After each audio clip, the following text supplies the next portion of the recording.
Right. ముందుగా కిషోర్ గారు చెప్పండి, ఏమిటి కులగణన ద్వారా సాధించింది ఏమిటి? 42% రిజర్వేషన్లు పొలిటికల్గా అయినా ఇస్తాం, స్థానిక సంస్థల్లో ఒకవేళ సెంట్రల్ గవర్నమెంట్ సహకరించకపోతే రిజర్వేషన్లు పెంచకపోతే అంటున్నారు.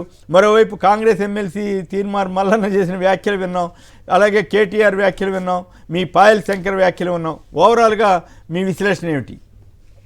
సార్, ముందుగా మీకు అట్లాగే దేవి ప్రసాద్ గారికి, గౌరీ సతీష్ గారికి, మన సాక్షి ప్రేక్షకులందరికీ శుభోదయం అండి. ఇప్పుడు విన్నాము, ముగ్గురిని విన్నాము. అండ్ మెయిన్గా కాంగ్రెస్ వారు అసలు కులగణన గురించి కాంగ్రెస్ వారు ఏమంటున్నారు అనేది ముందుగా మీరు మనందరము తెలుసుకోవాల్సింది. సో కేటీఆర్ గారే అన్నట్టున్నారు మీ వీడియోలో, కేటీఆర్ గారే అన్నట్లుగా వారే డాష్ పోసి దాన్ని కాల్చిపారేయాలి అని అంటున్నారు. మరి లేదు లేదు లేదు, మీరు పొరపాటు పడ్డారు. ఆయన అనలేదు, కాంగ్రెస్ ఎమ్మెల్సీ అన్న విషయాన్ని ఆయన అదే అదే అదే అదే కేటీఆర్ మీరు చూపించిన వీడియోలో కూడా కేటీఆర్ గారు దాన్ని ఉటంకించారు అని కరెక్ట్. సో ఇదేదో మనమే అంటున్నది కాదు, కాంగ్రెస్ వారి స్టాండ్ అయితే ముందు అక్కడ క్లియర్ గా ఉంది. మరి సభలోకి వచ్చేసరికి వారి స్టాండ్ మారిపోయింది అనుకోండి, అది వేరే విషయం. రెండోది, ఆ క్యాబినెట్ సబ్ కమిటీ తీసుకొచ్చి క్యాబినెట్కి ఇస్తే క్యాబినెట్ ఆమోదం చేసి దాని తర్వాత అసెంబ్లీలో పెడుతూ ఉంటారు నార్మల్గా. ఇది మరి దాని ప్రామాణికత ఏంటో మనకు తెలియదు, కానీ సీదా తీసుకొచ్చేసి ప్రెస్ కాన్ఫరెన్స్లోనే పెట్టేశారు, క్యాబినెట్లో కూడా పంపకముందే. సో ఈ రెండు విషయాలు పక్కకు పెడితే మీకు ఒక విషయం, వింత విషయం అండి మొత్తం మీద ఆ రిపోర్ట్లో. మీకు ఎస్సీలు ఎస్టీలు సపరేట్గా ఇచ్చారు, దాని తర్వాత బీసీలు అన్నారు, దాని తర్వాత ముస్లిం బీసీ, ఓసీలు ముస్లిం ఓసీలు అన్నారు. మరి క్రిస్టియన్లు లేనే లేరు మా తెలంగాణలో అన్నట్టుగా ఉంది పరిస్థితి. మరి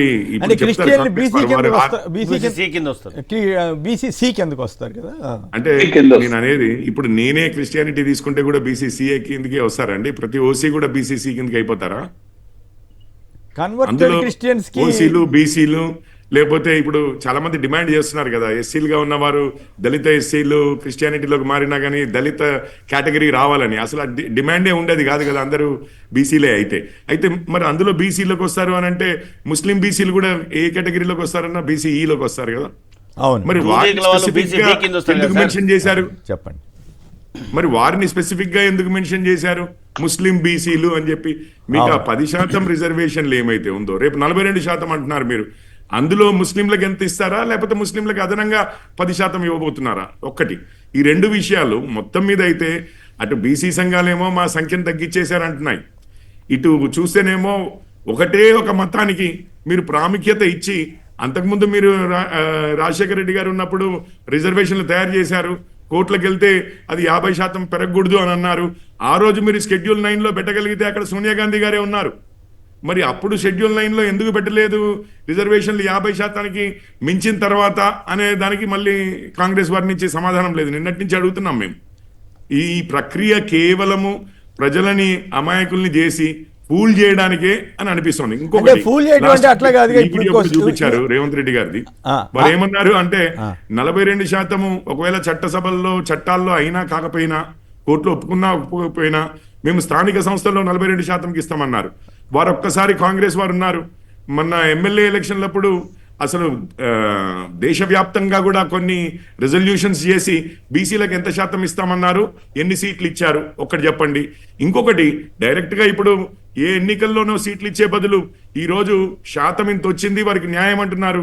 మరి ఈరోజు మనం ఉన్న క్యాబినెట్లో ఏమైనా మార్పులు చేర్పులు చేస్తారా? 42% రిజర్వేషన్లు ఇస్తారా?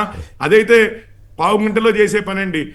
గవర్నర్ గారికి లెటర్ పంపించేస్తే అయిపోతుంది. ఇప్పటికిప్పుడు మార్చి అవతల పడేయచ్చు. 12 మందిని ఉన్న వారిలో ఆ నిష్పత్తులు ఏమన్నా పాటిస్తారు? లేకపోతే ఉట్టిగా సవాళ్ళు విసురుతూ కూర్చుంటారా? మీ లెక్కలు అసెంబ్లీ ఎన్నికల్లో చూసాము, అసెంబ్లీ అప్పుడు చూసాము మేము. ఆ సమయంలో బీసీ ముఖ్యమంత్రి అని అంటే గెలిచే వాళ్ళకే సీట్ ఇస్తాము అని చెప్పి, అంటే బీసీలకు ఇస్తామని చెప్పి గెలిచే వాళ్ళకి సీట్లు అన్నారు లాస్ట్కి. సో బీసీలు గెలవరు అన్నట్లుగా. మరి మేము బాగానే ఇచ్చాము. మేము కేంద్ర మంత్రివర్గంలో 50% మన రాష్ట్రం నుంచి ఇద్దరుంటే, బండి సంజయ్ కుమార్ గారు బీసీ సైడ్ అయినా, కిషన్ రెడ్డి గారు ఓసీ సైడ్ అయినా, మరి 50% ఇచ్చాము బీసీలకి కేంద్ర మంత్రివర్గంలో. గవర్నర్లు ఇద్దరుంటే 50% ఇచ్చాము. రాజ్యసభకి ఇక్కడి నుంచి పంపిస్తే 100% అంటే ఒకరికి మేము లక్ష్మణ్ గారికి ఇచ్చాము. మరి ఈ రాష్ట్ర ప్రభుత్వము ఇప్పుడు ప్రభుత్వంలో అయినా మొన్న టికెట్ల విషయంలో మోసం చేసిన ఈ రోజు ప్రభుత్వంలో ఏమైనా మార్పులు చేర్పులు చేసే అవకాశం ఉందా రేవంత్ రెడ్డి గారి చేతిలో ఉన్న దాని గురించి? అది చెప్పండి. ఫ్యూచర్లో ప్రతిపక్షాలను ఛాలెంజ్ చేయడము, ఎస్పెషల్లీ బీజేపీని ఛాలెంజ్ చేయవలసిన అవసరం లేదు. మా ప్రధానమంత్రి ఓబీసీ, 27 మంది కేంద్ర కేబినెట్ లో ఓబీసీలు ఉన్నారు. సో మేము చేసినంత ఎవరికి చేయలేదు, ఓబీసీలకైతే చేయలేదు. అది అందరికీ తెలిసిన విషయమే. మీరు ముందుగా చేసి చూపించండి, తర్వాత ఛాలెంజ్లు చేద్దరు. కానీ అయితే కిషోర్ గారు ఇంకొక మాట చెప్పండి, ఇది ఇంట్రెస్టింగ్ చర్చ అవుతుంది.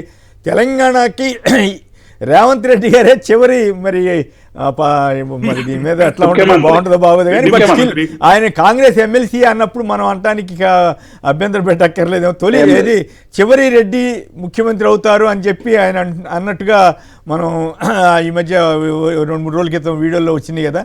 నిజంగా ఆ పరిస్థితి ఉంటుందా? బీసీలకి ఆధిపత్యం వచ్చే పరిస్థితి తెలంగాణలో ఉంటుందా?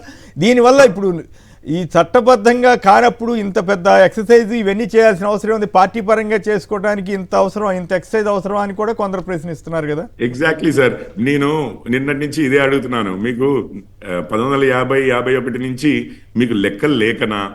అప్పుడు మనకు ఈవెన్ మండల్ కమిషన్ 27% అన్నప్పుడు అపోజ్ చేసిన ఒకే ఒక పార్టీ, అందుకే చర్చ కూడా విపరీతంగా జరిగింది. రిజర్వేషన్లు, బీసీ రిజర్వేషన్లు అపోజ్ చేసింది ఒకే ఒక పార్టీ అండి, అది కాంగ్రెసే. రాజీవ్ గాంధీ గారు ఉండే, వారి స్పీచ్ మొత్తం డాక్యుమెంటే ఉంది నా దగ్గర, ఆ చర్చది. సో అందులో తీసి చూస్తే మీకు రాజీవ్ గాంధీ గారు, కాంగ్రెస్ ఒక్కరు అపోజ్ చేయడంతో డిలే అయింది. ఇందిరాగాంధీ గారు, రాజీవ్ గాంధీ గారు ఫస్ట్ అసలు మండల్ కమిషన్ రిపోర్ట్ వస్తే బుట్ట దాఖలు చేశారు, అక్కడ చెత్త బుట్టలో పెట్టారు, లేకపోతే వెనక్కి పడేశారు. దాన్ని త్రువ్వి తీసి కదా అప్పుడు విపి సింగ్ గారి గవర్నమెంట్ ఈ మండల్ కమిషన్ ఇంప్లిమెంట్ చేసింది. సో ఈ పరిస్థితులు ఉన్నాయి. కాంగ్రెస్ చరిత్ర ఎప్పుడు చూసినా కానీ, ఎందుకు మొన్న ఎలక్షన్స్లో అండి, మొన్న ఎలక్షన్స్లో సరే ఇప్పుడు బీసీ సీఎం అంటున్నారు, మరి ఆఖరి సీఎం రేవంత్ రెడ్డి గారు అని చెప్పిన కాంగ్రెస్ వారు, మరి ఆఖరు అంటే ఎప్పటి వరకు? ఇంకొక 20 ఏళ్ళ, లేకపోతే ఇంకొక 2 నెలలేనా? ఈ మధ్య తీరు చూస్తుంటే ఇంకో 2 నెలల్లో ముఖ్యమంత్రి మార్పు అన్న విధంగా వాళ్ళ సోషల్ మీడియా కానివ్వండి, వాళ్ళ ఎమ్మెల్యేలు కానివ్వండి, వాళ్ళ ఎమ్మెల్సీలు కానివ్వండి, వాళ్ళ మంత్రులు కానివ్వండి, రైట్, అసలు ముఖ్యమంత్రి అనేది అనేవారు లేరు, కేబినెట్ అనేది లేదు, పార్టీ అనేదే లేదు అన్న టైప్ లో, అంటే ప్రభుత్వంలో ఉన్నది మా ముఖ్యమంత్రి అన్న టైప్ లో అయితే బిహేవ్ చేయట్లేరు.